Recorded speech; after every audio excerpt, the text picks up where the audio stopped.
Guys, update ko lang po. Ito po yung update natin sa ating station 8 MRT 7. Marami pa pong mga obstruction na ginagawa. Pero malapit na po itong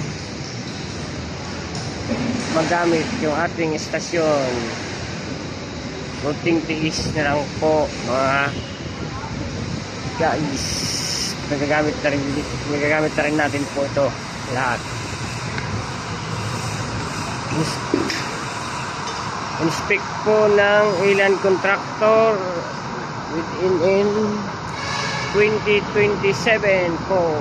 Tapos na po lahat ng gawain dito. Yan po.